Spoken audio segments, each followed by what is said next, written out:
Ready, kids? Aye, Captain! I can't hear you!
Ahoy there, mateys. It's time to set sail on a special edition of Unconstitutional Awakening, the podcast.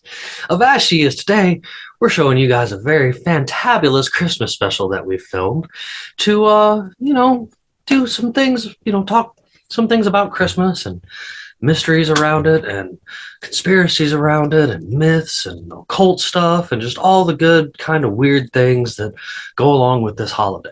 And I figured since we're keen on doing some fun things around here that it'd be fun to have a Christmas special. So I invited my friends, Canadian John, Nate from Reality Czars, and Voila-Me to come and join us for this conversation. This is going to be some good fun stuff. I really have been looking forward to this. Figured you guys would enjoy it too, because, I don't think there's that many Christmas podcast specials going on. So I figured I'd hop on it and be the first one to do it. We always have a lot of good fun around here with a lot of different things. We did some cool stuff back at Halloween for you guys with, all the costumes and having all the extra spooky stuff going on. It's you don't want to be a one-hit wonder. You don't want to be just the same old drab, boring nonsense every single day. And that's why we have so much variety over here on this show. Because, I think that there needs to be variety because there's so many weird things going on in the world that we don't quite understand, yet so much of it is totally tied back together. And Christmas is definitely one of those things. It's celebrated worldwide in different cultures, different ways, different beliefs and stuff like that. And we're going to kind of touch on that a little bit tonight with a bunch of different, little things here and there talking about it. I think this is going to be a really fantabulous conversation. So, and of course, anything that we do discuss tonight, you guys, I am great about trying to get you those links where you can find everything to go with those links and stuff like that back at your favorite website on the internet right now, unconstitutionalawakening.com, your home for everything Unconstitutional Awakening. We've got things from our podcasts and stuff that all the hosts are doing and ways to get back to all the hosts via their social medias and such, as well as the links to get back to Rumble, Odyssey, and BitChute. That way you guys can watch these fantabulous episodes of the show. Yeah, we do occasionally throw episodes up on YouTube like this one, so we appreciate you guys over there watching too as well. And everybody that's out there listening all over the world and all of the streaming apps that we're on, because I'll tell you what, if you can stream it, we're totally there. So just give a search for Unconstitutional Awakening, the podcast, and see what pops up, because I keep finding us in more and more places every day. While you're on the website, you can also just listen to the show right there. I've done a good job of hooking that up there. There's also our fantabulous merch store where you can get you some sweet UA merch, all different kinds of stuff. I've been seeing folks buy stuff up for Christmas, so that's been great. I hope whoever gets that kind of stuff for Christmas enjoys it, and we appreciate it greatly.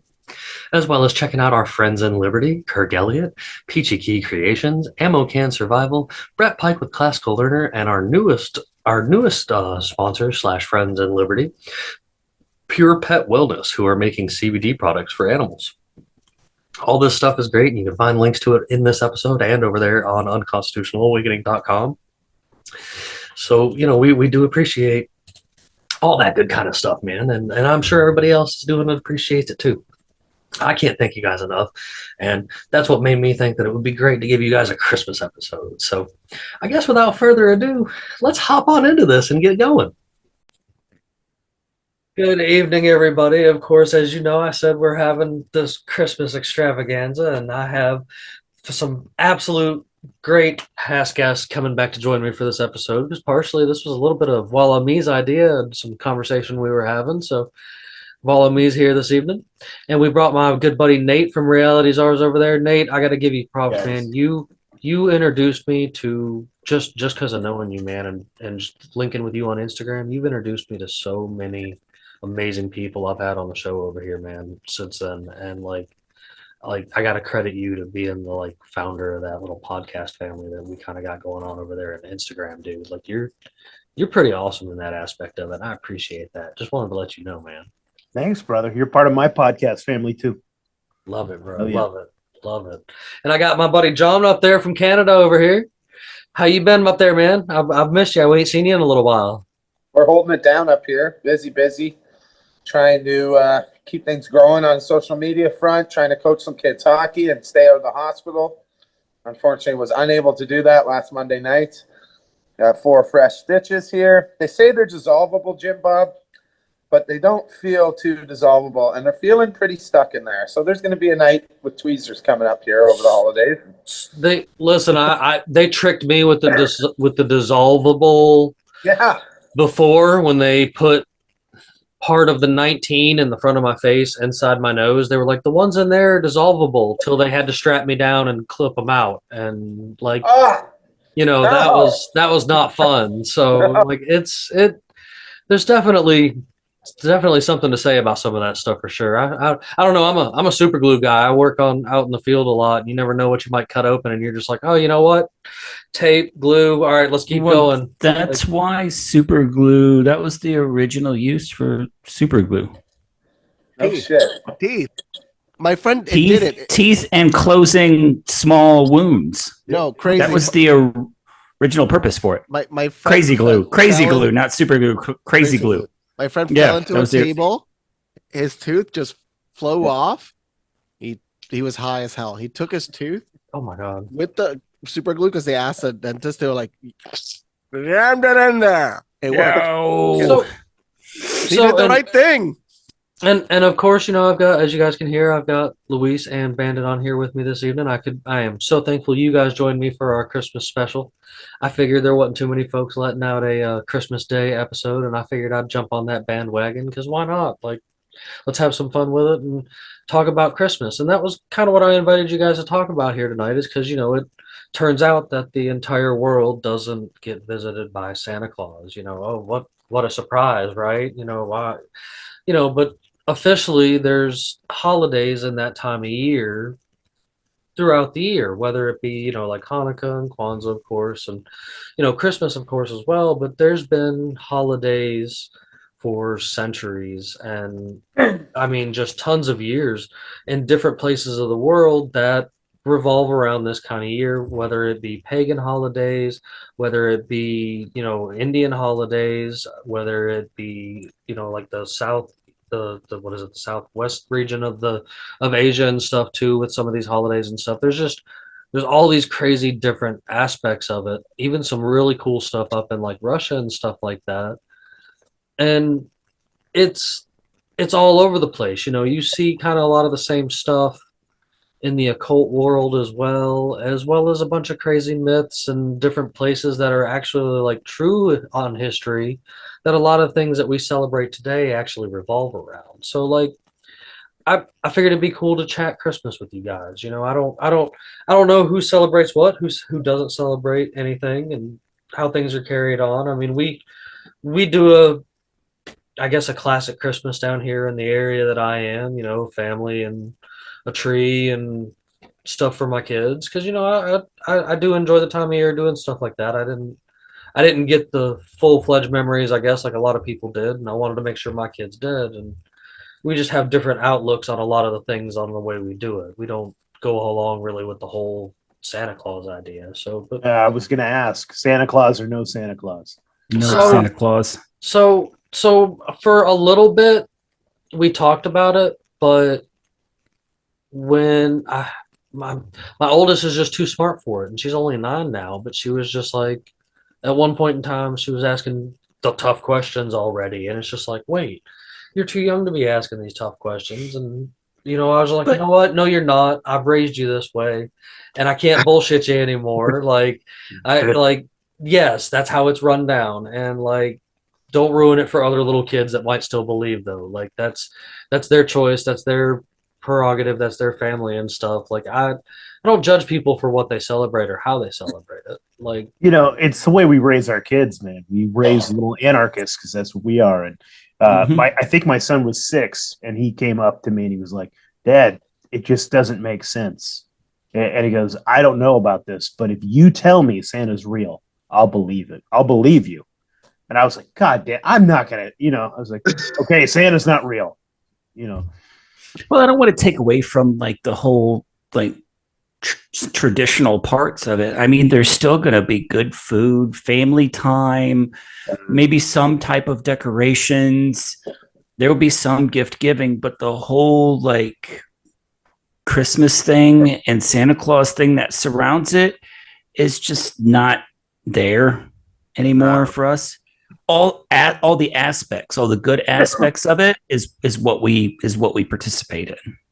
same here. Yeah, I can understand that. Yeah, I don't want it to seem like to people. I don't want to make people think that like these guys where I just don't like do anything at all during the holiday season like that. But it's just the whole,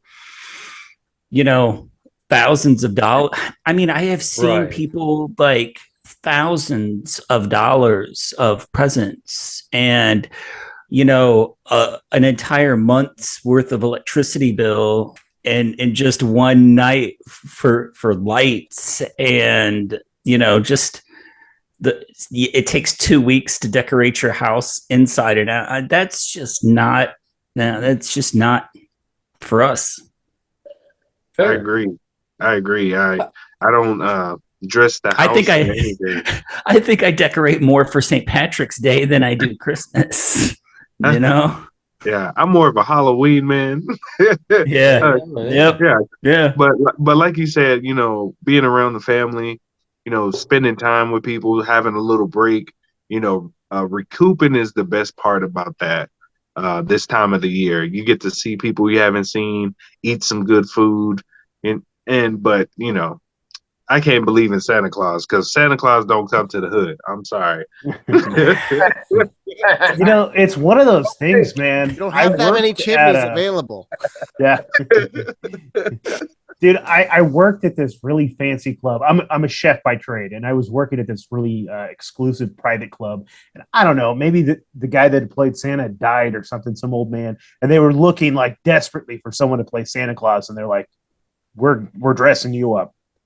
And so they took me to like a professional place, and they made me Santa Claus, which I think I was the first Mexican Santa that any of these little white kids were going to sit on their lap, And dude, it was fucking magical, actually. Like these little kids, like, and this lady that was like dressing me up, putting the makeup on, putting all the, she fucking smacked me in the face, and she was like, "Look, for the next hour or 2 hours, whatever it is, you are Santa Claus." All of those kids, they're like their hopes, they're like all their belief, all that faith, that shit is on you right now. And I was like, God damn it, you're right. Like, I can't like slip out of character. I can't be nervous. I have to be Santa. Dude, it was intense as fuck. I can imagine. Really cool though. Holy shit, all these kids, like their eyes lit up. I was fucking Santa Claus. It was fucking wild, man. Well, and then my son was about 3 years old. And so before I took the costume back, I went home and I was Santa Claus for my 3-year-old. And this is why it was such like an intense thing for my son, because he was like, I met Santa Claus, but it doesn't make sense. And then I had to explain to him that I was Santa Claus later. It was me in the costume. So Daddy got a second job. He out here delivering gifts. And I think that's some of where like me and my wife looked about it as why I guess put that idea of that lie in their head, and not on top of that, why is it okay for like Santa to watch you and stuff but not the government? Like that was one of my questions that my daughter asked, and I was just like, damn it. I was like, this is kind of where you got me cornered because like you're right. Like, I don't approve of any of that. And I was like, and you shouldn't accept anybody trying to pay attention to what you're doing in the privacy of your own space like that. You know what I'm saying? Santa Like, sounds like the Chinese Communist Party. and so we just so I broke it to him that way. But there is a lot of other things, I guess, out of that. You guys were talking about the camaraderie and the family and just people coming together and stuff, and that's something that I think I can find a lot through history, whether it's the Yule lads in Iceland, the cemetery celebrations in Finland, the celebrations on the beach in Australia, the KFC dinner in Japan, because that's a national tradition there. Chinese food in San Francisco. Yeah, Chinese food in San Francisco. There's all these different. The Jewish people eat Chinese. There's all these different cultural things that people do and things that kind of keep the world moving. And they had to go eat Chinese in the movie Christmas Story. Yeah, but at the down here in the South, like you want to be real, down here in the South, we go to Waffle House on Christmas Day because it's the only thing that's open. Jeez. And like that when you've been day drunk most of the day from doing Christmas stuff, Waffle House hits good. So fucking fried chicken and a waffle. Yeah. But that part out of it, you can kind of go through all these different countries and all these different cultures' history, and you can see that there's a lot of, during these winter months, we almost hibernated. We almost all came in together and took all of the stuff that we worked all summer to preserve and save up, and we would spend these months celebrating with each other and maybe, trading things with each other. And that's where I think a lot of these traditions come from. And then other things started getting mixed into it. I'm not here to deny anybody anything, but like, if you historically look at things, I don't believe that Jesus was born on Christmas Day. Like, fuck you. Yeah, fuck you. That was obvious. I mean, that was obvious to anybody that studied for more than 5 minutes. Wait, isn't JC's birthday? Isn't Santa Claus Jesus? I always thought Santa was. I thought it was the same. How does it go up there in Canada? Do you guys? Tell us. Do you guys like? I'm interested in hearing this, man, because I know you guys got reindeer running rampant out there, so you guys are probably getting drunk off some moose liquor or something, right? Like, it's not moose. No, moose liquor. You know what? Moose liquor. It comes from the bottom. We celebrate our capitalistic vessel for materialistic oppression annually up here as well. We love it. We buy stuff we don't need right before tax season so that we're fucking broke when the government comes asking, and then we got to go into debt to keep that cycle going. And I love Christmas, as you can tell. But it sounds like it. Very much so. I will say, I dig the vibe. We just got Nana in the door. We secured the package. Nana from London, Ontario is here. She's 90. She's blind. She can barely move. But that's what it's all about. You know what I'm saying? So we get to spend some time with her. She can berate my mother and sister and treat me like the golden child that I am. And that's what we do. And but I mean, that aspect of it, you getting to see Nana, and somebody that is of that age, I'm sure she's got many stories of Christmas past and stuff like that, even if it's only something that she keeps to her head.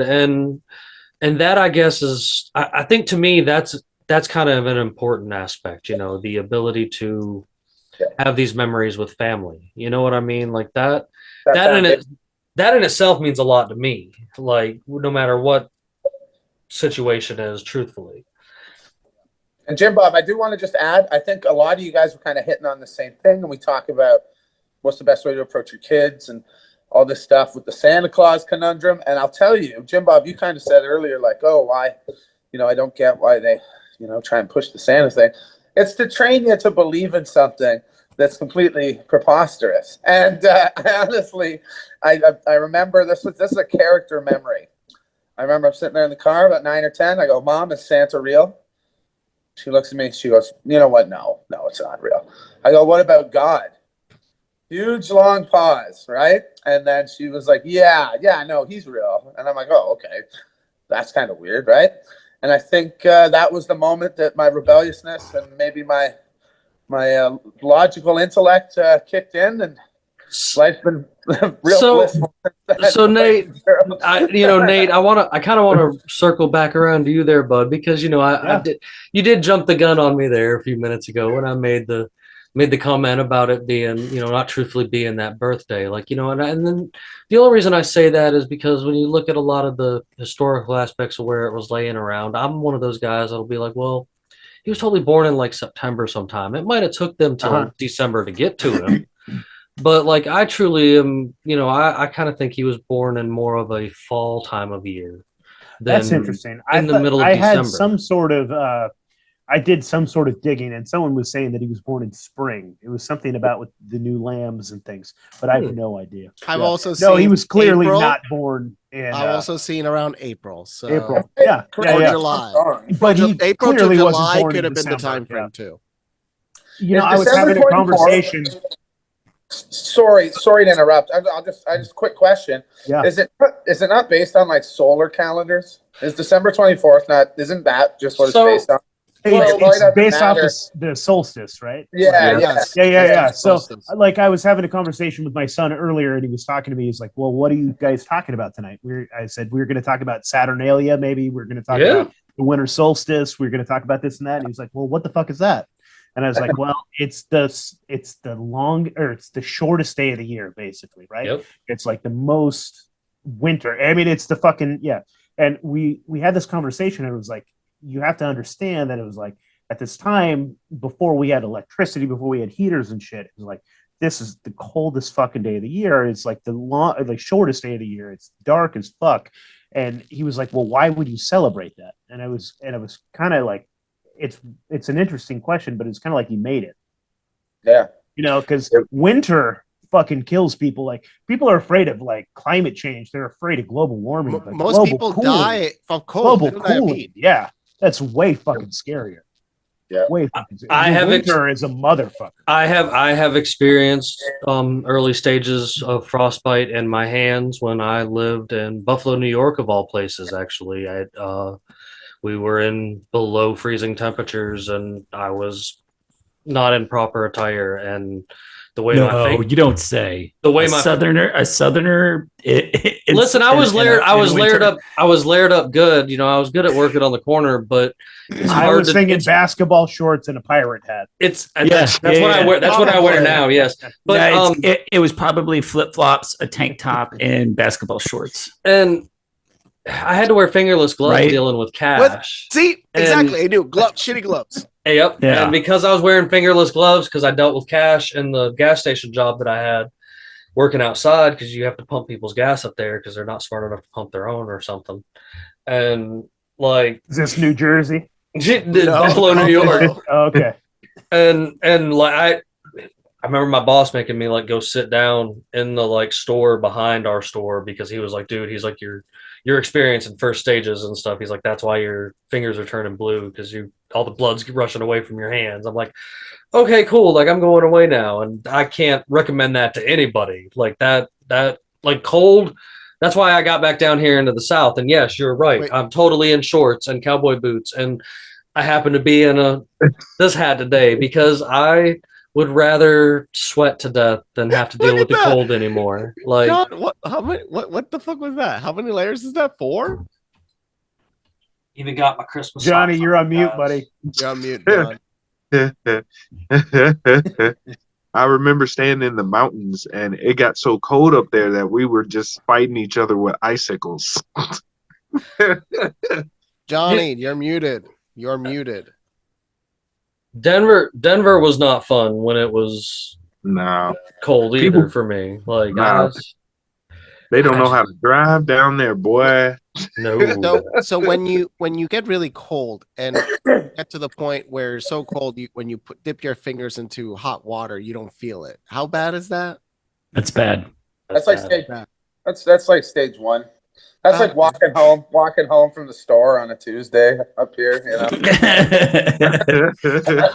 You don't even live in Winnipeg. I would get hey, Winnipeg. That's hell. That's a hellscape. Bro, Winnipeg's worst- bad. Ottawa is very bad. It's a dry cold. Like around here and where I am now, we're right on Lake Huron, so it's just shit ton of snow, but it's not that cold.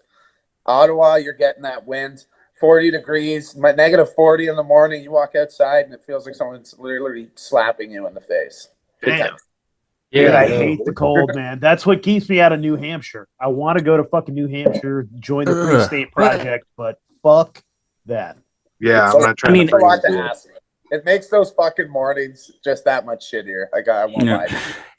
Believe it does or kill not, bacteria though. It does kill weird shit like the Zika virus. I don't know. That never made it up here. So I don't know, dude. It 'Cause you doesn't don't get have rid of fucking mosquitoes. ticks somehow. Like New Hampshire's still full of ticks and Lyme disease. true. It's like it Yeah, doesn't get fucking cold enough. but right The- now we're good. Yeah, but you're right. There's tick problems. My dog got one in his fucking head just before the end of Hey. it. Yep. Yeah, no. I mean, but but the cold does have its pluses. You know, me and Bandit talk about that because he knows I'm not a fan of the cold, and he likes to it's point out to not. me It's that- not the cold that's so bad. It's like I could deal with the cold without snow. But you're Sub-Zero though. You know.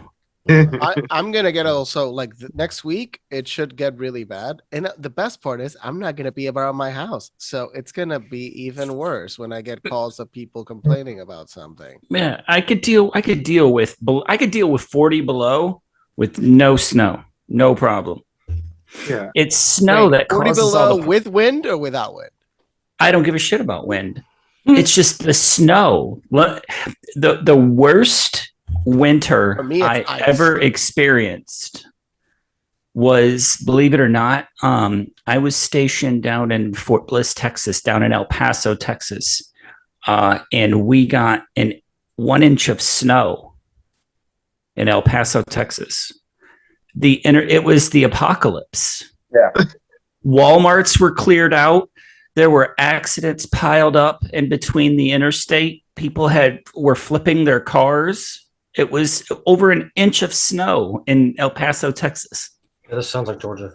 It Yeah. happens. That's what happens in places where it doesn't normally fucking snow. Because I'm up here in Portland, Oregon, and it doesn't normally snow here. We might get a little bit of fucking. We might get 2 inches. But you're in the maybe. region. Once a fucking year. Once a year, we'll have a snow day, maybe. But Yeah. we had like a fucking winter like a few years ago. People just started abandoning their cars on the highway. Yep. People didn't know what the fuck to do. There was like Yeah, we had there was that like one year, too. piles of hundreds of cars Yeah. on the fucking highway. 'Cause The people general were freaking public- the fuck out. Is so stupid in large groups. Man. Oh, my Individually, maybe they're okay, but in a large group, the public, the general public in large groups are mentally retarded. Imagine Yeah, if we I- had reindeers that could fly. How many So- would crash? Imagine flying cars right now. Shit. They would be fully automated. Shit. That's what I'm talking about, man. Yeah, that's The- exactly what the I would say. only way we're Shit, ever man. gonna get anything close to flying cars is full automation. So Nothing close to that. so I can't. you're Yeah. gonna go circle back around again. Reindeer. No. It's all right. You know, a few minutes ago, Nate, you had made mention of the Saturn thing, you know, and I actually know a lot of reference on what you're kind of talking to, you know. Kris Kringle and Saint Nick are truly just different forms of Saturn. You know, Saturn is old man. Saturn is yeah. old man winter. He Yep. was the night while Santa, you know, is at the North Pole, stuff like that. Like it's all kind of based off of Saturn and astrology in different ways, and it was interpreted in different forms, and that from like a pagan aspect, really, if that's what people call it, or pagan, or astrological aspect, or even the over in India and stuff like that. You know, they celebrate things like this because of the way that they do some of their celebrations and with astrology and such. So can you tell us a little bit more about that, or what do you happen to know about that? That's actually something I'm pretty familiar with. I don't know a hell of a lot. I honestly have Christian blinders on me. I was raised so fucking Christian that everything So was I. pagan was literally It's all right. satanic. So that I'm learning this shit now, Yeah. but I'm definitely not an expert on anything pagan because like I wasn't allowed to know this shit. Fair. I fair. was It's gonna the get a same demon. way. I was I going to grew up become the same way. possessed. Yeah. I totally A lot- understand where you're coming from, man. Yeah. I grew up my I love entire life. exploring it now. It's Christianity a lot of fun. crammed down my throat, Well- especially on holidays.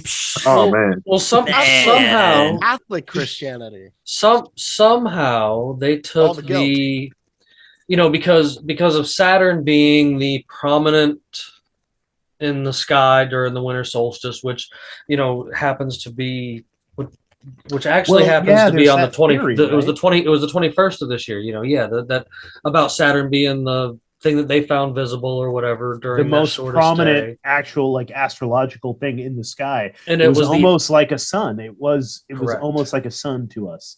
Yep. And honestly, like what they say, some people say at least that like what we consider sun worship was actual Saturn worship. Like we consider that the sun. so there that Saturn, I guess, naturally in the astrological type looking at things is the adversary of the sun. Like it's the natural adversary of the sun. So where you're talking about how there's kind of that inverted thing, funny or not, this is going to tie back into other people kind of trying to pervert things and these laws of inversion being practiced that we've talked to in the past about I've talked about in the past with like Frankus and stuff, just on an opposite thing. But yes, there were people that did worship the sun, and then there were people that worship Saturn, and they have somehow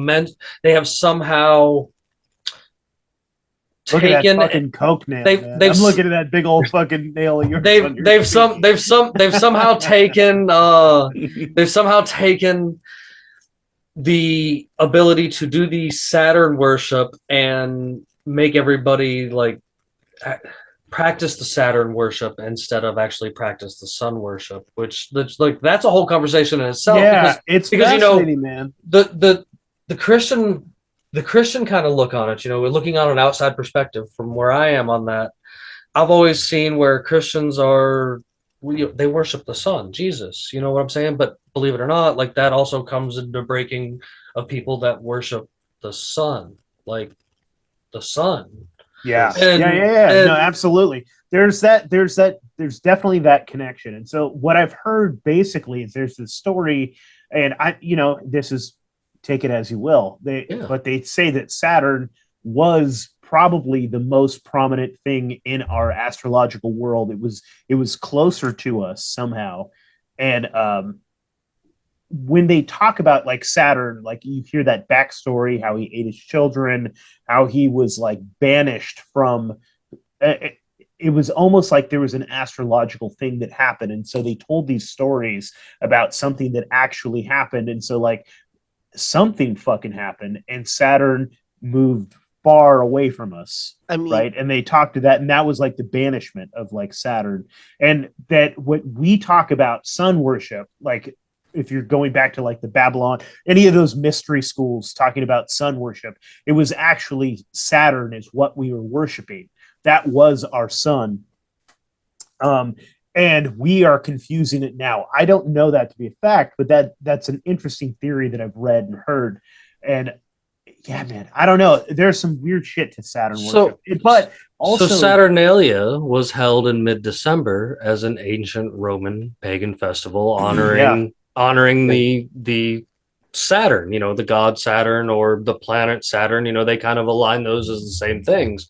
And that kind of, there's some funny little things that come out of there that we still practice today, like wreaths and candles and gift giving and feasting and stuff like that. And these are also things that you can kind of find in other cultures and other religions, whether or not it's the same God as we would see or you would see or stuff like that. There's these other places that do totally practice the exact same thing. They just call it something entirely different. What's interesting, dude, too, though, is like the Christian God the Father. There is a lot of connections to him being, so Yahweh being Saturn as well, being Kronos, being the god of time and judgment. So the old God of the Bible, they probably were also Saturn worshippers. So the Hebrews, which is interesting. Yeah, no, Yep. There's No some truth fact. to that. And they also used to do rituals on that day too. You know, Sacrifice. Voila-Me, I wanted to kind of jump over there to you because you sent me a couple cool, interesting videos here to go along with this that was talking about kind of like Christmas and esoteric type stuff. Which one of those did you want me to throw up first, bro? The one with Jim Carrey in it. He explained where the Santa Claus comes from. Gladly. Oh yeah, he was woke. They had him on a TV interview, and he was speaking about how Santa Claus is actually a part of you. You'll understand after you click the clip. Yeah, I'm trying to make it bigger on my screen. I apologize. Oh no worries. I think it should be the first link. Jim Carrey is such an interesting character, man. I can't. Oh, he tell really is, sometimes, man. Like, Oh. Don't get Jimmy started on Jim Carrey, man. I'm serious. Listen, Nate, I will come back over to Reality Czars. Me and you can have a whole episode on Jim Carrey if you want to get started on some Let's Jim do it, Carrey, man. bro. Like We could do that. I'll join you for that. like I get hooked up on this. It's not the best share, but we'll of course have it linked as well. Let me do one more time because I'm terrible at doing one thing, and that is hitting that sound button. 23. 23. All right.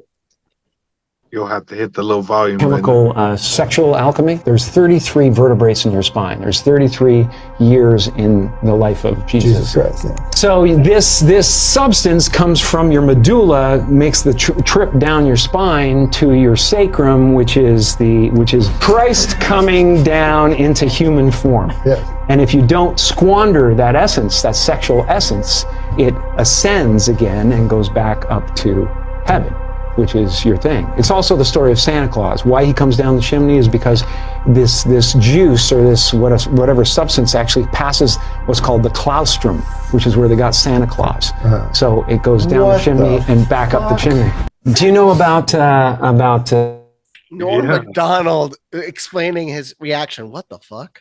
Yeah. That's Norm Macdonald. Norm Macdonald. True. Dude, Yeah, it's that's so one of- fucking weird for me because Jim Carrey is a smart motherfucker and he knows a lot. And for me, it's fucking wild that he's still in that Hollywood. Like they must fucking own him, dude. I mean, yeah. They have some shit on him. No. It's He's the one of us, opposite. man. He It's the owns opposite. them. He's the head, bro. It's the You opposite. think so, dude? I think it's Um, Kevin fucking Spacey. I think he really No. is. I think Kevin fucking Spacey actually is. What the hell was that guy's name? And Kaiser Soze. Yeah, he's fucking Kaiser Soze. Yep. He No, it's actually not is. Kevin Spacey. No, I don't want it to be Kevin Spacey. Okay, I'm gonna block that out. He is the House of Cards. He is the Yes. fucking You know, goddamn leader, man. how many If people it was- have died associated with Kevin Spacey now? 7? A few. Dude, a fucking ton. And you see him like Oh, I sitting bet on he like is. the queen's porch of her cabin, and then there's those pictures of him and Ghislaine sitting on the queen's fucking throne and shit. Like, Yeah. who has that kind of power? You know what I mean? Kevin goddamn Spacey. Yeah. Because at the time, there was an explanation I heard about it. At the time, he was turning around a very famous theater that was like falling apart in relationship to its PR, in relation to its performance and everything. And he was turning around this very famous theater in England. So he was on the Queen's good side because of all that good work. And at the same time, he was molesting people. So, you know, They love good that work. shit. The Lord's work. Yeah, The powers that be. love that shit. Whoever is in charge is hiding in plain sight, like in a position like Jim Carrey. I mean, look at Tom Cruise or Jim Carrey, Kevin Spacey. Somebody, fuck that guy. If there's ever going to be somebody that is like at the top, they're going to be hiding in plain sight. You know, I don't think he would be like at the top, but he'd be like a lieutenant or something. George Clooney. Now, fuck Yeah. that guy George too. Clooney, god damn. That If dude there- has power. He basically owns Sudan. He does. It's fucking wild, dude. Really? Look Does into he have a that, lot of connections to businesses and things in Sudan now? dude. After He, everything? he owns Sudan. Does he really have a lot of assets in Uh-huh. Sudan? Oh yes, he's like Yeah. a big 60%, 40%, something like that. What do you mean? Could you that true? elaborate on this insanity? Okay. Yes, I look this shit up, dude. I'm not kidding. This might be something to look up. I mean, I know George Clooney is very well connected to the intelligence community, especially because you can see in the funding of his movies, they're all like most of them all get State Department level. He's a mouthpiece. He's a mouthpiece for the State Department. All Yeah, the three-letter agencies, he'd be a mouthpiece. Look at all his movies he's done. Wait The until the Peacemaker. end of the credits. Usually they mention the U.S. government is in somehow sponsoring it. The Peacemaker, Syriana. There was those just to name a couple, but most of his movies that he did in that time frame. Yeah, good movie. Oh yeah, the nuclear bomb one. Was that Peacemaker? The Peacemaker. That was actually pretty good. I'm not gonna lie. No, not bad. And look at the one he made with Three Kings about stealing Saddam's gold. Yeah, no, they do a great job. I mean, the government is excellent at making propaganda. They are. Yeah, they are. We are Just look at Santa Claus. We're so good. We even fool our own people in government. Or at Wasn't least there they act another like group they of believe people it. that were? There's another group of people that were good at making propaganda to fool their own people. I just can't remember that group of people's names at the time. Every government in existence. But I know. Yeah, sort of. But I was aiming. Were you going Kanye West on us? What were we doing? Oh yes. Oh my God. Control. So I've always had some. Jim Carrey kind of talks about some of these things that are tied to like the occult world of Christmas, I guess. And then we've kind of covered Kanye West, but I was going more like that one. We've kind of covered some of the stuff that are some of the weird historical type things about it. But then one of my favorite aspects of it. Joe Rogan actually kind of brought it up recently in something, and I totally got a clip to share with that one for you guys too. And this is actually a lot of stuff that I've actually looked into and something that I'm totally behind and like believing on the aspect of the way they talk about it. So check this out for you guys. Amanita muscaria is the most fascinating one to me because that's the one that looks like Santa Claus. Well, they knew that there was a relationship between coniferous trees, and coniferous trees would grow these weird looking shiny red and white mushrooms under them. That's what coniferous trees is, pine trees. That's what we use for Christmas trees. Yeah. Those red and white packages, they are like the shiny packages underneath the Christmas tree. They are the color of Santa Claus. Yeah. They're common in Siberia. They're eaten constantly by caribou. Caribou are reindeer. Here's where it gets even crazier. In the times in Siberia where it would become extremely snowy, when the shaman would visit, the way they would get into the house is through the fucking chimney because the door would be snowed in. So they would climb in through the chimney. I mean, there's so many parallels to Santa Claus and to Christianity, to this one mushroom that they think was a massive part of shamanistic rituals. The Amanita muscaria is the most fast. Have you seen it all over the old cards? I've never heard of any of that. That was cool. That was really cool. Have you guys never seen the old Christmas cards? Look up 1920s Christmas cards. Blow your mind. What? There's mushrooms everywhere. The mushrooms are everywhere in the 1920s, in the 1910s, like everywhere in all of the cards. And the thing is, the shamanistic element. I mean, Christianity, the Eucharist. It came from originally they were just giving them mushrooms every week.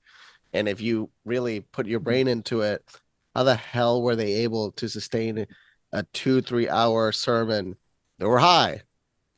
Yeah, they were doing every week. Crazy. They got a little dose, and they got that magic from they got God. Now, how else are you going to be that devout? I am literally drugging you every week. Of course, you're going to come back every week. Now, don't leave out one of the best parts of that. Actually, trying to eat that mushroom just by itself, you're going to get yourself an upset tummy. That's why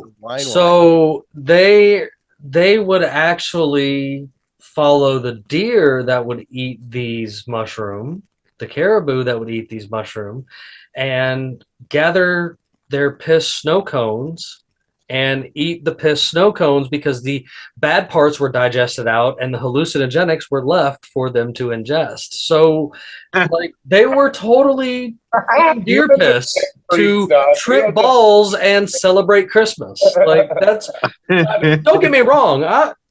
I might be all right with doing a mushroom trip for Christmas. You might pull me a little bit on trying to do the reindeer pee drinking, but like the thought of the tripping on Christmas is definitely up my aisle, right? I mean, you know, if you have me in Siberia and we're fucking chasing reindeer and one pisses in the snow, I'm sucking that shit up.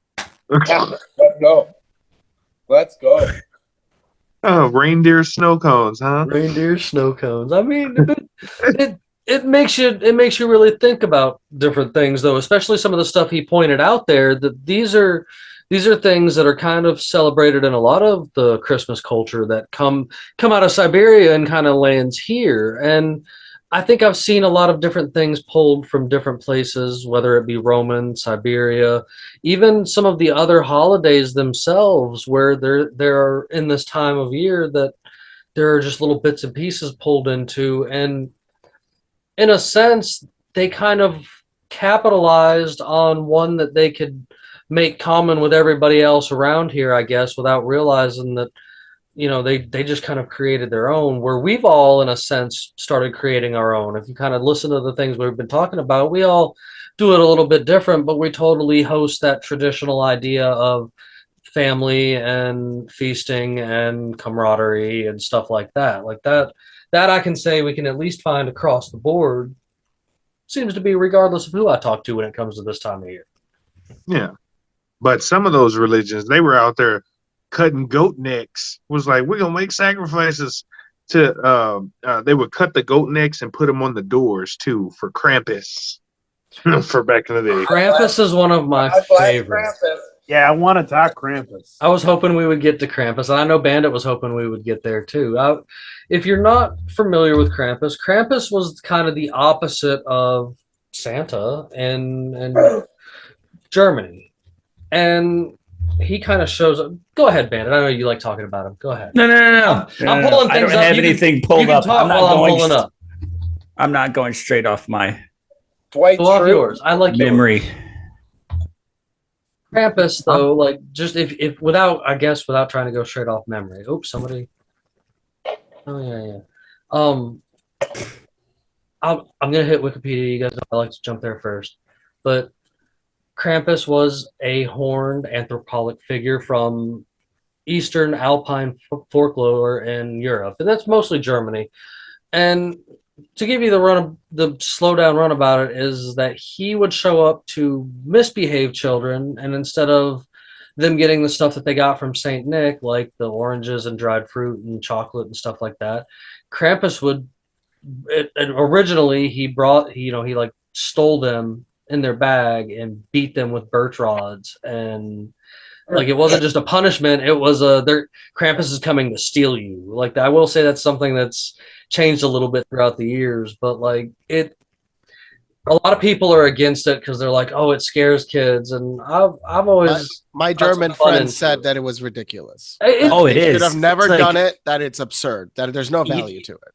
You have it is so absurd. Many things, like so many things that we associate with Christmas, like what they portray as the Christian holiday Christmas. So many things have their origins in not so nice things. Yes.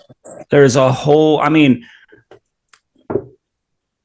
Christmas caroling, kissing under the mistletoe, the gift delivering by mythical beings. You've got decking the halls. You've got hanging ornament. There's so many. The history of mistletoes. Can you go into that? That's fascinating. The things that grow up at the top. Is not what you think. No. Like I know they're a pain in the ass to get. They grow at the top of these trees down here all over the south. So I know nothing about the history of mistletoe. It's not. Somebody enlighten me. It's weird. I just need to find the. They conducted fertility. So mistletoe is fertility rituals. They used to conduct fertility rituals under mistletoe. It was also called the witch's broom. I didn't even fucking know that. It's a little parasitic thing that grows on trees. Okay. All right. Not only is the thing that Bandit's talking about over there, but the witch's broom thing about it is people would use it. People would use it to get high, in a sense, at one point in time. Psychedelic. People use everything to get high. Yeah, if it's something, at some point, if humans can find a way to get high with it, they're gonna get high with it. Mm-hmm. Like nutmeg. Nutmeg. You can get high on nutmeg. Yeah, but I heard it's awful. Yeah, it's not. It fun. It's not fun. It's not fun. I don't recommend. I've never done it. I'm never going to do it. I'm never going to. Yeah. No. Wait, hold up. I've never been that desperate to escape reality. Yes, you can get high on nutmeg. Hold on, let me put a line of nutmeg out. Hold on. You can get high off cocoa. Yes. You can get high of pure cocoa, and people snort it. No. Yeah, seriously. People snort cocoa because they couldn't snort coke. So there's a documentary. They're all snorting cocoa, and they're partying and having fun, and they're all snorting cocoa because it's legal. There is a thing about that, right? That was like a Christian thing to do for a while. There was like Christian, it was like Christian raving. Mm-hmm. So it was like, we can't do drugs because Jesus doesn't like that. So I think they were getting high off of pure cocoa. Yeah, cacao or whatever. Cacao. Yeah, and they were getting all fucked up. Well, I mean, kind of. They were like dancing to worship music. Yeah, all fucked up on cacao. Just look that up on YouTube, Jim. I'm sure you're gonna find it. People snorting cacao. Like that'll be on YouTube because it's PG. I need a bump of that Hershey's. You got it, baby? Dude. I need... Oh, dude. Man, our ancestors, man, they had to figure out our ancestors. You mean last week? Snorting raw cocoa. Wow. There's a whole article for it. It's a Christmas time. If you can't ride the slopes, at least ride the mountain. The mountain of getting high on cocoa. The somewhat safe way to get high. Somewhat safe way to get high. There was a whole movement of like young Christians that were getting high off cacao. Hey, look! Look at the device. It like shoots it up your nose. What? Yeah, that's all. At least it was all organic. Look. He's like gonna throw at least it was organic. Imagine going to Sprouts and they got cocoa. Oh my god! Did you? Oh man, I'm here to worship Jesus. Yeah. Oh. Good God. That happened in some church somewhere in the planet. Yes. Remember the monks recently that all got caught by using meth? Wow, they are very concentrated. Man, yeah. I'm not surprised. But seriously, when talking about anything having to do with religion, at some point in time, drugs were involved heavily. All the time. Every religion. Every religion is written by people that were high as a kite. I tell it to my friends that they're badly devout. I'm like, dude, the people that wrote those books were high as hell. High. You'd have to be. You'd have to be. I think that I mean, what are you doing when you're fucking high as hell on DMT? Like, let's say that some of those people like actually met some of those like machine elves. What were those to them? You know, when we had nothing else to explain it, like those were angels. They were having mystical, holy experiences. Have you heard the description of angels? They sound like you're tripping balls on. Have you seen pictures of what people have drawn of what the old angels looked like? Beautiful. Wheels within wheels with eyes all over. Yeah, do not be afraid. You would have to be high to picture something like that. Yeah, the particular burning bush had a lot of DMT. Yep. Somebody was we're going on a trip. To me, this totally looks like something that I seen when I did acid or something. So I can't disagree with that at all. Like, Oh, Yes. Oh, that's a tame drawing. that's I know. a very I- PG one. I know that's a tame drawing. Like, Yeah, the could get- real ones, they look like there's one where the eye is in the middle of the chest there and it comes. has a face with no eyes on it, and then Mhm. the eyes are on the wings as well. Ooh, yeah, that's about right. That's about right. And Yeah. the thing is, the experience of what DMT gives you, which is something your brain naturally produces, and it comes back into what Jim Carrey was saying about the brain. I mean, every night when you go to sleep, what they discovered when they were doing like a very complicated test, like to see like the liquids, so they were seeing like the brain goes through a maintenance system, and there's liquids that go like through your spinal cord up and down. That's So they called discovered that brainwashing. there's an active. No, like- seriously, your brain takes a bath. This is what he's talking about. Your brain Yeah. takes a bath every night, Exactly. and that's brainwashing. But the real type, not the TV type. Yeah. Like we're the ones doing right now to you, the audience listening to us. FBI, open up.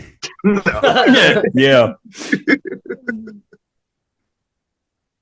Well, but it's amazing to think that a lot of these celebrations and a lot of these religions and stuff like that, all very well might come from these people doing shamanistic rituals and doing, whether it be peyote, whether it be DMT, whether it be mushrooms or whatever it was that they found. And I've always been fascinated by that one, like Joe Rogan was talking about that stuff going up there in Siberia, because it does have so many just weird ties back to the form of Christmas we kind of celebrate. When you look up pictures for that kind of stuff, there's shaman dudes were in like red hooded cloaks, and they were old guys, so they'd have like the long beard and stuff like that. So and that there's always that aspect of that's kind of the same thing when it comes to like the Saint Nick things. The way Saint Nick was always portrayed, he was always portrayed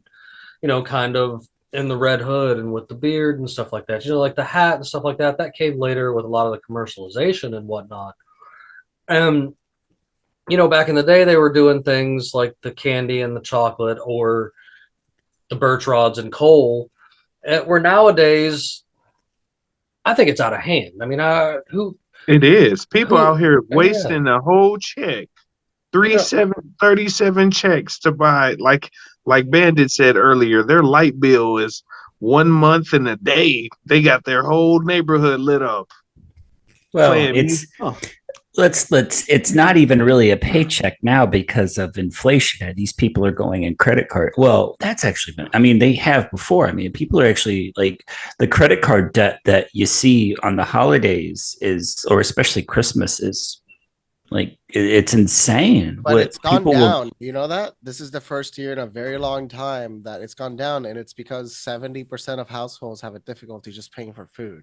Yeah. So we're Yes. about to enter the largest economic collapse, and a lot of people are Recession. questioning It's a recession. it's going to be worse than a recession. It's going to We know this.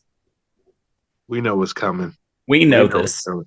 We 50 trillion in debt. They ain't go. We need Santa Claus to deliver more money. Oh, we deliver it. Cluster bombs, tomahawk freedom. missiles, Freedom. It's about to be the Patriot missile system to the Ukraine Patriot now. missile system. Yeah, dude. Jesus Iron Christ. It's Dome. 135 million per missile or something like that. It's It's a lot of money, ridiculous. though. Merry Yeah. Christmas to someone, right? I mean, Yeah. Merry Christmas to Zelensky. Maybe Zelensky got that throat game, dude. He just threw it on JBiz and just. he I cleaned just him out, watched. dude. We Cleaned the just pipes. watched the speech. Yeah. He It was sadly literally said nothing, but thank you for all the money, and Russia will not give up. Russia won't give up. Yeah, instead of I mean, we're at this searching point, for a I'm peace. rooting for Putin to fucking nuke him. Just take Whoa. fucking Ukraine out of Did there. you just create a bumper sticker that I need to get rooting for Putin? That's it. Hold on, man. Hold on. This is going on It's a bumper on a sticker. I t-shirt swear now. to Yeah. Come on, guys. Rooting for Putin. Come on down. Rooting. Yep. Oh God, no. But it is Yeah, dude. outrageous. Don't. It should be This is available my by IP. next Christmas. This is my IP. I came up with it. I'll put you in for it, man. I'll hook you up. But I mean, seriously though, this Where do is you guys support that? I mean, okay, I understand it. The war machine's stupid, but let's not support the lunatic I don't that started actually it. support him, but I don't care if he nukes Ukraine. Dude, Yes, there's I- lots It's of not I our do. business, man. It's How none of are our business. how are our rich elites going to diddle kids if we don't have Ukraine for them to go over there and go and fuck a bunch of kids? They're not Where are in they gonna- where Ukraine are they doing gonna it. launder They're their somewhere money? else doing. They're Where are they somewhere going else to launder doing their it. money without Ukraine? Yeah. They need a washateria to wash all that dirty money. So Ukraine looking they- like the you know, washateria. Ukraine has been decimated. Like what? It's basically, I don't know. After the two Chechen wars, it's basically Chechnya 3.0 right now. How bad Ukraine has been. I mean, the day he left to fly over here, air raid sirens throughout the entire country went off. Dang. Just in time. Just in time. Oh, You okay. know, I can't like. The only bad part about that speech was the comparison to Churchill in 1941 and how they were saying that Pelosi's dad was there and Pelosi was 1 year old. That narrative is scary because if they're Yes. pushing the idea that this is a comparable to World War II and to Churchill, Yep. that's Yeah. what's fucking terrible. And first Yeah. off, they got her age wrong. She was around since the dinosaurs. They had it all wrong. Her whole birth certificate's on a scroll. You know, it's just the blind support for something like that that's the frustrating part. It's not Well, so if you much voted for like a Democrat, you voted for the war in Ukraine. Congratulations. you can't even put it to one side. If you now. voted, you voted. Yeah, for yeah. the war in Ukraine. It's a two-sided thing now because the Republicans have that fucking war hawk, Dan Crenshaw, who's rooting Oh, they for that love that fucking shit. war. Oh, God. They love that guy that turned shit. into such a turd. He gives such a bad name he's to like the pirates. He was They a try to goddamn he's like a miniature He's John a turd in a McCain. fucking yeah. they try to You know, they try to make pirate jokes with him, and that he makes pirates look bad. Somebody needs to poke If- that other eye out. If ever we could hope that John McCain's brain tumor would come back, it would be, to visit Dan Crenshaw. Anybody rooting for war is A terrible, terrible person. Even though, when you think about it, I mean, war is the natural state of life. evolving. It doesn't matter. We are evolving and we can work No, we're shit not. out. It is of the No, we're not. Neanderthal. It always We're not happens fucking though. evolving. Look at us. It will always happen though. War is a natural thing. It won't will always be there. It won't. Always. There's still people that believe in QAnon, Luis. We're not evolving. There are still people fighting That's a hell of an conflicts argument. with bows and arrows and machetes. It is Yeah. always going to be around. Okay, It okay, is. okay. Yeah. People everywhere on the planet fight with machetes. Like, come on. Like in Dominican Republic, they literally do fights to the death with machetes. Yes, I know this. I know they fight with machetes. I'm saying To the death.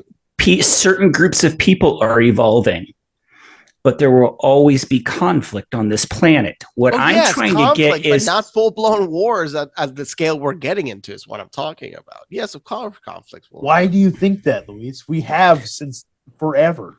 Why would it change? Because We been still changing. are. We it will just be progressively gotten wars better. will always We just be have here. They will robots just be do it for fought us with now. different methods. So- They'll just be it's fought like- with different weapons. It's Now- like, it seems like we're not at war anymore, but I think we just have drones doing I think it for this is us. a great segue, actually, into an interesting Christmas celebration that is celebrated Nice save, down. Jimmy. That Nice is celebrated down in Peru. This where I love that. Please show videos of the, that. it's It's the so one good. where they all get together and literally beat the Punch shit it out out. of each other. Like What? Yes. That one time Vice I made a thought we good were evolving. documentary. Yeah, please show clips Don't of that. politicians get Document. involved in this? Politicians get involved in this too in Peru, don't they? This is it's The like local a ones, probably. it's Free like for a all. free for all for people. I cannot pronounce it. I'm gonna pull it up because I'm not good at I'll see what it is. Let me pronunciations. see if I can pronounce it. This is the name right here. Takanakuy Festival. Takanakuy. And yeah, I mean they show up from all over Peru to Takanakuy. duke it out. Oh, I yes. mean, just So Oh, you yeah. air your grievances that you air day. your grievances that day, and people just Yeah. everywhere just get down and get with it. And it's a giant festival celebration, and you air your grievances, you have a good time, and everybody and they stop kind you of from fighting, from killing. Look each at other. those little potato beaners, dude. They're going hard. I love right. it. Yeah, no, I think it's amazing. Like, it's a different kind of thing. We kind of making the suggestion of like evolving Come on, man. on a different route. Like these people, I dig this. Think about this. It's kind of like a purge without actually killing What? people. You're like, hey John, bro, I had enough of your shit this year. You wait till Christmas and we get to have our fucking throwdown, bro. Like we gonna just get it out of the way. You know what I'm saying? Like Everybody should watch that Vice doc on it because it showcases partially part of that element. That whole I have a grudge. Like different people having grudges, like how it all pans out. It's really interesting and fascinating. It is. And it's expanded. Like more people now go there than before, so it's gotten bigger. Imagine holding your beef the entire year for a day, and then you hit him with a Street Fighter upper. All right, man, I love you, guy. All right, thanks. Just go about your day. That's it. That's smart. That's the thing, though. I mean, they'll air their grievances, they'll beat the shit out of each other, and then the very next day they'll buy each other a drink or invite the other person over for dinner or something. It's like with their bloody mouth. Yeah, you get it out of your system, and it's done. It's like it's like the Purge, but PG-13. A little bit. No? Yeah. If we imagine we allowed that nationwide. By the way, in the United States, you are legally allowed to fight someone if it's sanctioned. Really? It's like cool. Yes, in most states, I believe it's a very simple process, but you can sanction a fight with someone. I do think there was a guy in Tennessee, or was it here? Maybe Kentucky. You can sanction fights. He demanded a trial by combat. What? That's not real. I mean, he likely. Of course, he was tried. denied. I think it was divorce. It was a divorce. It was divorce court, and he demanded a trial by combat. I mean, oh, you gonna take half? I'm gonna take half your arm. Yeah. I mean, down how here, simpler. It would be simple. Things would be so simple down here. If it could be decided like that. Down here in the Or south, a duel. with that, A duel.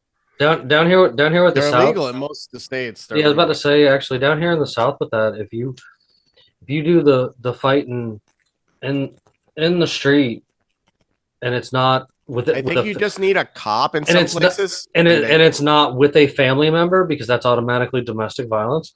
You can fight it on out actually. Like there, and I also learned that in the state of Georgia, and not that I'm condoning this, but as long as that hand's open, you're not getting charges. Really? Oh, so in New York, I can slap you. Yeah. But I can't punch you. Yep. Same in Georgia. But I can legally slap you and I get no charges. Yep. Same in Georgia. You can Even if there's a open-handed all recording day. of me slapping you. The problem is if I were Russian level slap, holy fuck, your face is done. Man, yeah, that's your hate. Guten Tag. But it was legal.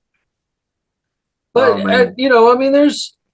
there's all kinds of different, interesting, odd, weird things that go on for Christmases. Just all over the world. I made mention of a few things earlier and stuff like that. But here in 2020, I guess most people are familiar with all the presents and all the commercialization and stuff like that. And like me personally, I guess I know this is something that's probably been hammered in over and over again, but something that we kind of rounded back to a lot tonight is spending that time with family, man. Like to me, I think that's just the most important aspect of it, regardless of how your choosing your family. I'll be the first to tell you, I am somebody that understands blood doesn't always mean family, and I really think that people should find the ways to make time and do you don't have to go and buy a whole bunch of stuff for somebody. You don't have to make yourself broke to show somebody that you care. There's plenty of ways to do things, even if it's just sitting on the porch while they've been having a conversation, or linking up with them and shooting some kind of podcast or something. Me and Bandit have talked about this on the side. Like, one thing I can definitely say about like these podcasts and stuff, man, you want to talk about therapeutic. Like, why would I spend thousands of dollars to go talk to some lady, tell me that I'm crazy, when I can just talk to you guys, and we know I'm crazy, so it's okay. We can just talk about it. It's a lot. We're on one. No worries. It's not necessarily the journey; it's the friends you make along the way. Right. It really is, man. It really is, because when you really die, you only take your memories, your knowledge, and your relationships. That's all you take with you. Yeah, it's definitely, it's the friends you make along the way, man. It's all the whole podcast. It's we all share a common. We all have something in common. It's just like we want to get the message out there, no matter what it is. We just want to get a message out there. If we can just reach one person, that's all. It makes a difference. For every one person we wake up, we offset 85,000. So I did have a list of like some interesting facts that I pulled a few things off of tonight, and I am going to share, of course, with this episode or whatever. But there's some interesting facts when it comes to Christmas here in America. Like, there's, of course, all the conflicting stories that we hear from everybody else, but as far as it being like an official thing that everything goes on the way that it does now, the first Christmas tree in place at the White House, there's an argument there. First says that it was Franklin Pierce in 1856, but others say it was Benjamin Harrison in 1889. And back then they were decorating things with like apples, nuts, and dates. And they didn't actually add electric Christmas tree stuff until like 1895. And it didn't even turn into like pine trees and stuff or come indoors until the 1900s. So it's evolved throughout the years. And when you start getting into the 20s here in America, I don't know about you guys, but when you're going back in a lot of this history backup stuff, that's when you start seeing a lot of weird commercialization start to beginning to like make a head in a lot of things in the 20s, whether it be from Christmas tree lighting ceremonies that Calvin Coolidge hosted to parades and stuff by Macy's and other things like that. Those actually started as smaller ideas in little small towns or through corporations and businesses as a way to make money, but they totally borrowed the ideas from cultures all over the world. And I'm not against having this family-related holiday, regardless of if it's, again, like I said earlier, Christmas or Hanukkah or Festivus even. Like, I'm down for Festivus. I know that's the 23rd, if anybody even knows that reference, or maybe I'm showing my age, who knows. But Festivus like, for the rest of us. you know what I'm saying? And That aluminum tree, though, it can't be beat. That's right. You can't beat that. And there's just all kinds of things there that I think have been lost in translation and, lost, whether it be one side of the country to the other or even street to street. There's so many different cultures, even in little towns, that you don't even realize, just individual cultures out there that might celebrate things a little different, and I know it's always a controversial thing. For the past 10 years or so, I hear people arguing Merry Christmas or Happy Holidays or blah, blah, blah, blah, blah. And, I just always tell people, say what you say. It feels comfortable. Like, if you're truly going to get offended by somebody trying to tell you to have something nice, like, get off your fucking high horse for real. Like, I mean, like, I'm a Merry Christmas guy. That's what I say. I wear the hat to work and totally been wearing Christmas socks this whole time, but I don't celebrate the same Christmas, I guess, in the aspects of other people, but I just like the idea, I guess, the fun and the camaraderie and stuff, like I've made mention for quite a few times this evening, and I want to quit ranting. You know, I kind of want to turn the floor over to some of you other guys and hear your thoughts on Christmas. Voila-Me, this was your idea to begin with, so if you don't mind, I'd like to start with you. So to me, Christmas, like you said, is mostly a family oriented, relaxing, getting to meet people. Even if you don't know them, you know, it's a camaraderie style holiday area. I don't actually believe in Christmas myself. You know, I'll say happy holidays to people, you know, happy holidays. I hope you have a good one, you know, but I don't care what you celebrate. But, you know, some of it is just like a man coming in your house to deliver presents. And I asked Santa for something one year and he didn't bring it. I was like, we got beef, Santa. I got you on the list. Let me catch you in these streets. Right. No, but overall though, like you said, it's mostly about camaraderie, family, relaxing, and decompressing, especially towards the end of the year. A lot of people have had a stressful year, and this time of the year gives you time to recoup, relax, and get ready for the New Year's that's coming usually. It's a wonderful time, like I said, but it has some dark history behind it too. But regardless, I'm glad I got to be on here with all of y'all at this time. And y'all, it's amazing to meet such amazing minds who know different things as well. Love you, buddy. Yeah, I love you. Much Voila-Me, love. man. That's why we keep you around over here, man. We definitely love having you. And over here, dude, you know, there's It's the only reason we keep you around, dude. no, My I mean crazy it's No, I got you. I got it's you. good to I'm just have joking. it's good to have these guys that understand these different aspects. And then we had a guest the other night, me and Luis did the excuse me, Julia from the Cosmic Peach podcast. And she made a point. She pointed something out that I didn't really think about. And she was like, you know, there's not that many people with dark complected skin out here doing the conspiracy world. You know, it's something great myself too, because I can agree with that. Like it's always been kind of a nerdy white dude kind of aspect that you see a lot of the time, or a really old guy with big thick glasses and a balding head and, you know, yelling at the computer screen. But like, it's great to see the cultural differences all seeing the same fucking thing finally together. You know what I'm saying? Like, Yeah, good God, they bullshitting us. they've been bullshitting us too fucking long, bro. Do you know what brought us all together? Memes. Memes.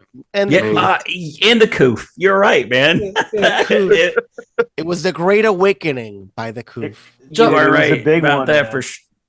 It allowed all of us to realize, well, fuck's sakes, this has now gone too far. If we don't start talking about it, we're all Yep. screwed. So, Yeah. John, I wanted to jump over to you because, you know, you've been a little quiet this evening, and I do appreciate you joining in on us with this one. And I wanted to ask you too. You know, I was kind of like, what does this time of year, I guess, really mean to you, or this holiday to you, or what? Do you like the camaraderie and the family time, or Certainly. do you live without it? You know what I'm saying? Well, I mean, Jimmy, do you want like an anecdotal personal Christmas story here, or do you want just like keep the good vibes going? Because I mean, I get the vibe you're trying to lay down. And I want you to be truthful and honest. If you want to give us something hardcore, give it to us, bro.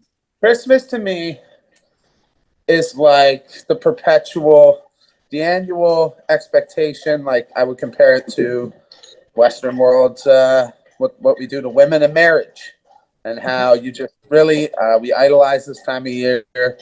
We look forward to it. And some people probably get their expectations met, and some people, like there was a string there where I lost my job 4 Christmases in a row. It was like, cursed, straight cursed. And it became something where for a couple of years I had to work at it. Like I'll do sober Christmas sometimes just to avoid having those feelings. And that's what I got to do. And that's my battle. That's my journey. But it's still family. Like I said, I mean, that's cliched as hell, but if that's the silver lining you can take from it, that's good. But I don't know. My stepdad hated Christmas and would freak out around that time of the year. And I think you look at Christmas as a measurement of how well you did at capitalism that year. And it's like, okay, How big's the present? Jesus, Right? man. That's valid. Yes, I've that heard is- argument before. It's a measurement of how good. How good you are at capitalism. And so Okay. the kids with the parents, they're the best. They get all the best toys, and they're the most popular for that next start of the school year. You know, I don't know. It's just always been a hit or miss thing with me. Having said that, it's just part of our annual gift to the capitalistic machine, and it clears our bank accounts out right before tax season. And I think it serves its purpose very well for that.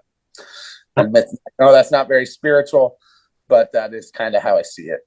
No, I mean, and that's why I asked. You know, I mean, I understand that people have different viewpoints of it, and I can honestly relate a lot of what you're saying there, and understand where you're coming from with that.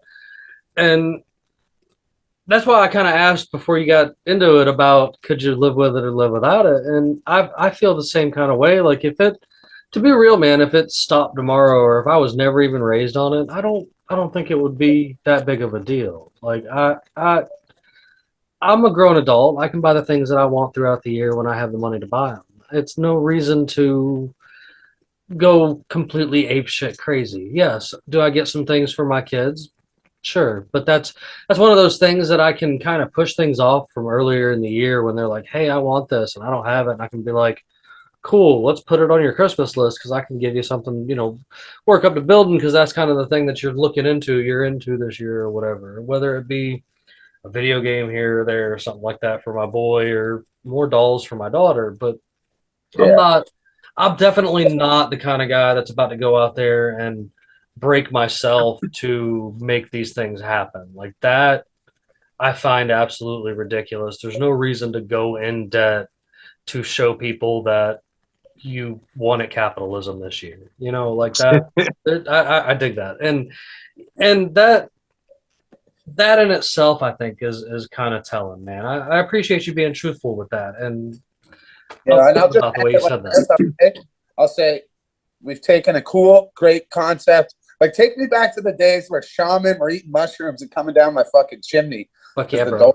the door slurping reindeer piss. That concept, I get a lot more spiritual nourishment out of that than what we've done is we've let our capitalistic democracy poison the cultural rituals with materialism, and that's it. And that's it.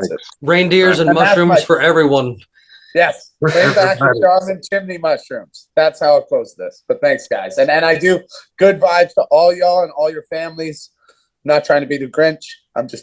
That's how I see Christmas. You know? No. I appreciate it, man. I really do appreciate you being honest with it. I think that was actually, I don't know. I think that was something that needed to be said. So I do appreciate you coming out here with that this evening. So I do want to jump over to Nate though, man. What are your thoughts on this time of year, man? Like how do you rock it? I'm a hopeless optimist, dude. As far as like, I actually put out like a weird little mini episode with my wife, and we were talking about the Christmas season, because Christmas is a fucking complicated. It's a complicated thing for a lot of people, dude. Like, because there's so many obligations that you feel, and it's like you're forced to spend time with family that you don't necessarily even like or want to spend any time with. And so, like, for my wife, she sees holidays as stress. She fucking hates it, dude. She fucking hates holidays. For me, I fucking love it because, like, I don't know, maybe I'm a sociopath. I don't give a shit. Like, I just want to like drink eggnog with whiskey in it and sit on my ass and just like, and I have a great time. She like cares what her mom is thinking or like is like feeling or something. Like her mom's I love my mother-in-law. She is a nice lady, but she's also kind of a giant cunt. Yeah. And so she can be a cunt in the corner, and I don't fucking care. I don't care one fucking iota what she's feeling, thinking. Yeah, I'm just drinking my fucking eggnog with the whiskey in it. So I'm having a good time. But holidays, man, I try to think about like that. What was this whole like solstice before like the Catholic Church turned this into Christ Mass, right?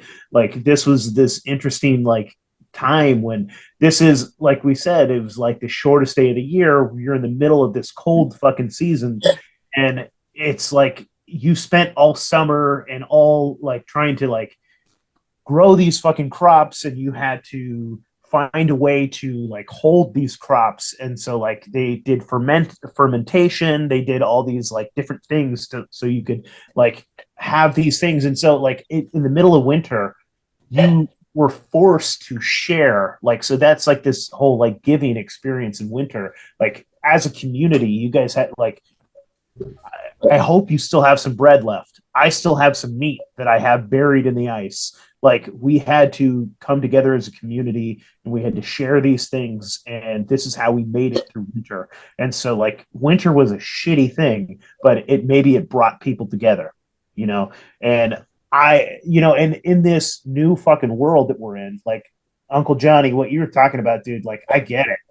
Like we're in this weird capitalist nightmare, this fucking over commercialized hellhole, and we don't get brought together anymore. Like we're so like, I'm an individualist, a hardcore individualist, but like at the same time, like we need to come together as a community, because like we have our heads so far up our own ass.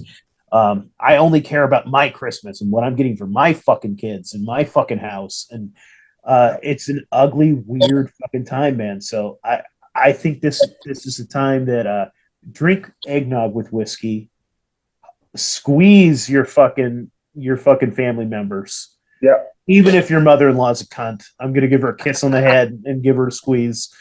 This is what Then we a got, power man. slam. Yeah. Give some fucking love. And another fun thing that you can do with your kids, and I made my son do this one year, you can have them pick a present that we are going to give to someone else. Yep. This isn't necessarily all about you. What can we do for this? Like, have you guys ever heard of DonorSee? DonorSee is this like whole micro philanthropy website where like you can pick someone in Uganda that needs a roof. Yeah, and you don't even have to pay for the whole thing. You can put $20 towards it. So you have your child pick out like, hey, here's a kid that's my age and they live in some terrible fucking place and they need shoes to go to school. And you could like, and your $20 is like $100 over there. So they can get the fucking shoes, they can get their books. Like this can be a kind of a thing where you can show your kids this isn't just about getting gifts. This is about giving gifts. This is about like generosity. This is about like coming together as a community. That could be something neat.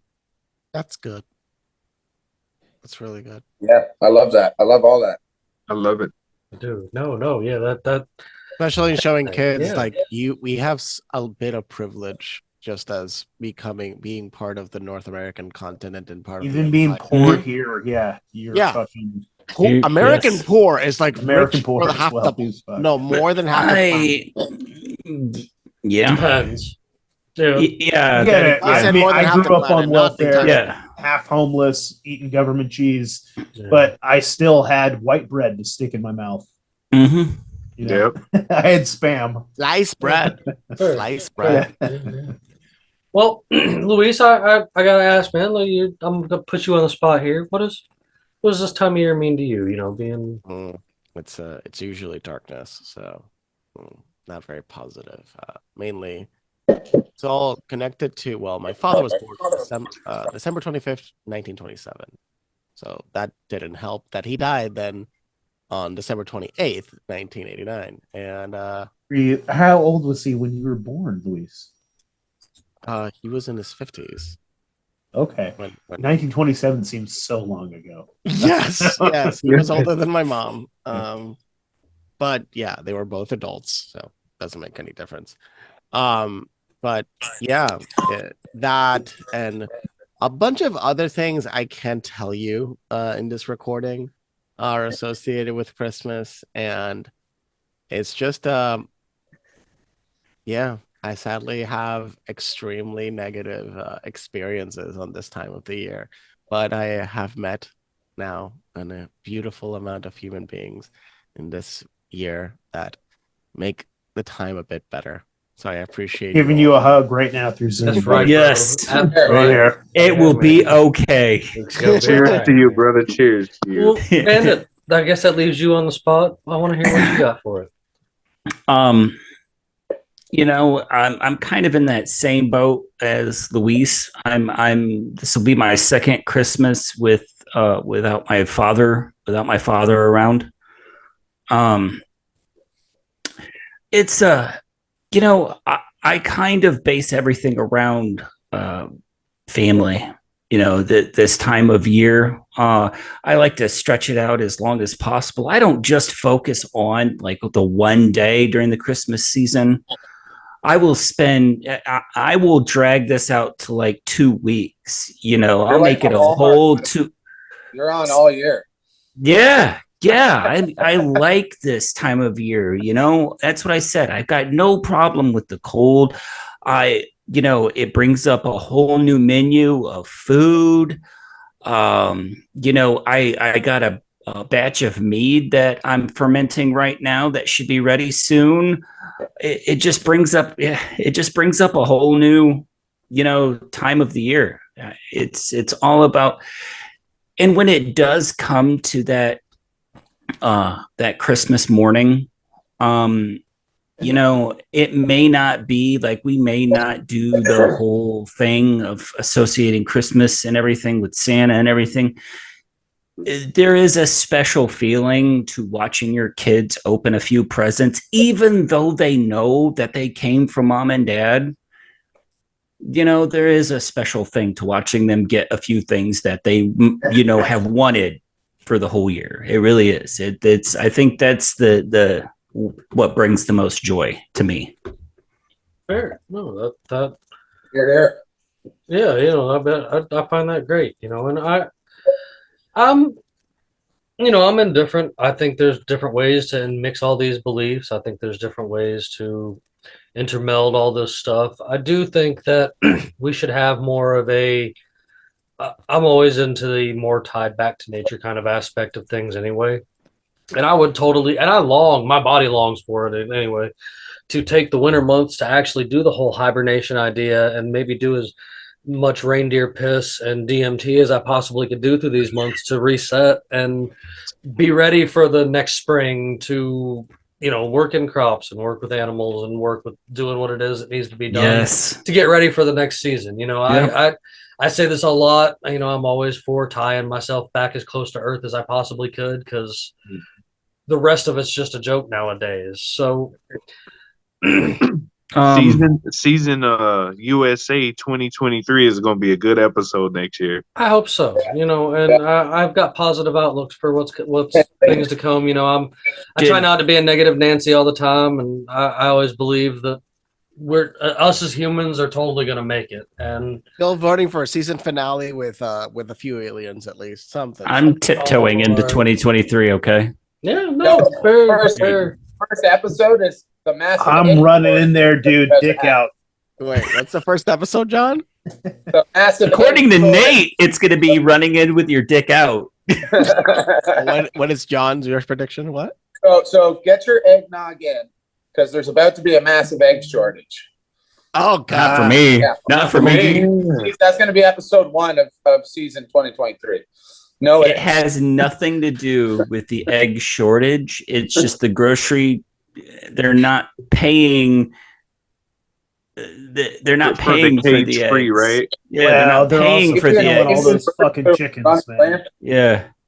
They're killing those goddamn chickens. What did they say? That if only a few people all had a few collectives of people had chickens, the egg industry would collapse. I got chickens in my backyard. Something like that. Yeah. Yeah, I've got chickens in my backyard, which reminds me, I got to get them ready for that cold front coming in tomorrow. We could crumble them. I'm telling you guys, if we all got together and just got 2 or 3 chickens each. Yeah. If we all decided to quit paying taxes, the IRS would crumble too. I love it. Yes. I like that idea. You kind of need 300 million people to do that. I say we could do 5%. 5%. If 5% just said, "Fuck you, suck my dick." No. 5% took their money out of their banks. Yeah, that's the that too. Yeah. I mean, let's do it. Like, I'm game for all of that. So, well, I do want to give you guys a chance to plug where you guys can find everybody, and I'm gonna go backwards this time. And Nate, where can everybody get back to find everything that goes on with you? Oh man, our show is called the Reality Czars. We have a lot of fun, man. We talk about all kinds of crazy shit. Sometimes it's serious, sometimes it's not. Sometimes you get banned. Yeah, there we go. Sorry. Sometimes, yeah, we're talking cryptids, we're talking politics, we're talking aliens. This year we put out a Bigfoot documentary. We are going to be putting out an alien documentary or a ghost documentary. I think we're going to start filming in January or February. I think, man, I got to talk to my partner, but I've got a bunch of listeners out in the Portland area, and they all want to go to the Shanghai tunnels down here in Portland. Dude, so I think we're going to go there. That sounds fun. Yeah, my buddy, he's grown shrooms, so I think we're going to fucking take some shrooms. My other buddy, I think, might be bringing a Ouija board. We might be talking to some ghosts in those Shanghai tunnels. I don't know. Anyways, look out for that shit. We're going to have some fun. And, I actually was recently talking to your buddy over there with Anomaly Hunter that was telling me Ben's about this great, stuff. man. So I'm looking forward to it, man. Like, Ben's fucking awesome, dude. Yeah, He's dude. brilliant. So yeah, I mean, come check out our show. We're on Rockfin. Fuck YouTube, and I mean, we are on YouTube, but go to Rockfin, and yeah, check us out, man. We just have fun, and I listen. I read every fucking email that gets sent to me. I love hearing feedback. I love getting the love. Come check us out. realityzars@gmail.com. Come hit us up. That's right. Yeah, and you guys know that I will have the links to get back to Nate, of course. Follow. I'm gonna pop. Actually, follow me. I'm gonna skip you and pop back to John real quick. John, what you got going on? I'm definitely gonna have to go check out Reality Czar, but you guys can check me out on TikTok and Instagram. News updates for real. That's my YouTube channel, Jim Bob. I'm actually locked out of that right now. Are you really? I cannot get into my Google. I cannot get into my Google account. There is no way to get past the second step verification until I get my phone number back. Anyways, long fucking story. Oh my God. Go to my TikTok. If you like reading, if you like dystopian, satirical social commentary, check out my novel, Confessions of a Middle-Aged White Man. You might enjoy that. And that's it for tonight, guys. Thanks for letting me chat.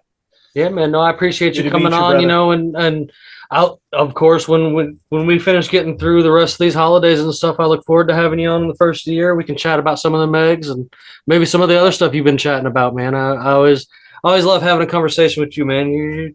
You brighten my day, even though you got sometimes you get a little grumpy over there. But I think that's just the Canadian way, ain't it? It's pessimism with a smile, Jim Bob. I love it, bro. I love it. No, Voila-Me. Where can everybody find you, buddy?